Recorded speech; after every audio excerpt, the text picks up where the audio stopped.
Alright folks, in this video we're going to go ahead and combine a couple of different pieces that we've talked about already. And the way we're going to do this is in a drill type that shows up in Alfred Hutton's Cold Steel manual. I'm going to show you the first drill of this type that he has in his manual. He has a whole big long list of them in there, and I'm not going to go through the time of recreating every single one. This instruction is to cover the basic concepts behind a drill like this, and then you can go look at his manual to get suggestions for other ways of approaching the same sort of thing.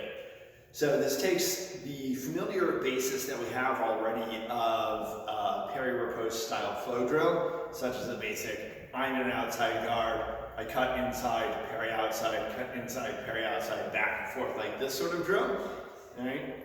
And then layers onto it variations in the riposte and variations on the guard. So there are two sides to this drill. One side is always throwing the same cut. So I'm going to throw a cut one over and over again if I'm on what I usually think of as the attacking side. The drill doesn't really have sides because, as Hutton says, you should switch and do both sides.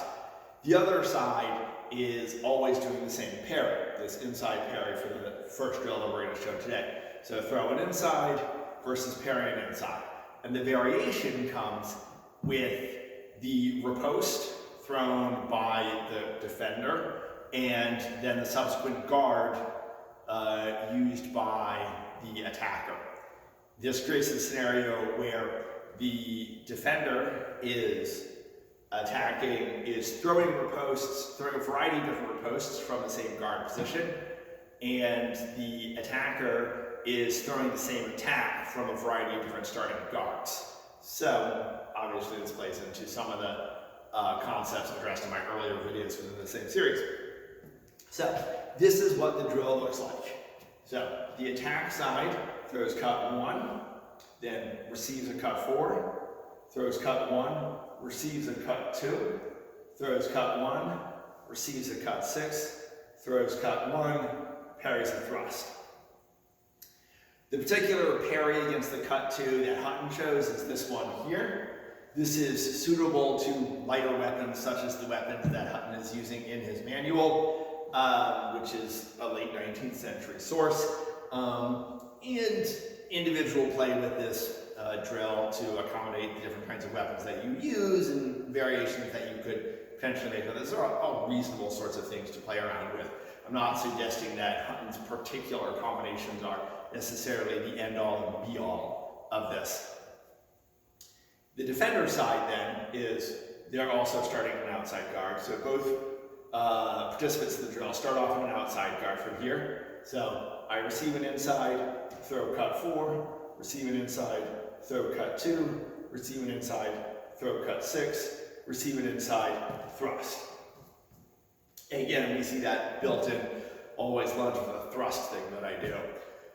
So I'm going to show you both sides of the drill from the side now, just to give an additional sense of what the drill ends up looking like.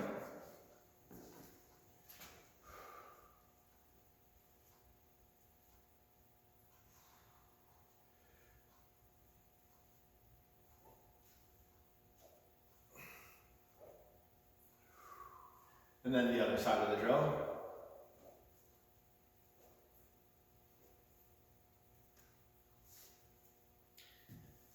So there are variations in terms of footwork that we've talked about in previous drills, but to briefly review that, we can do simply static, which is what you just saw. We can do footwork where one person where each person is doing a lunge and shift, so that they lunge with each attack, shift with each parry, and so on. You can do advance retreat, where you would advance with each attack, retreat with each parry, and you can also do the sort of preceding version of this, where the attacker is taking an advance with every attack, and then while the defender takes a retreat with each attack, and then they're both stationary while the riposte occurs, and then the attacker advances against, then you would proceed down like that. Again, food for thought in terms of different ways to structure your practice and practice variety in what you are doing. Happy sorting!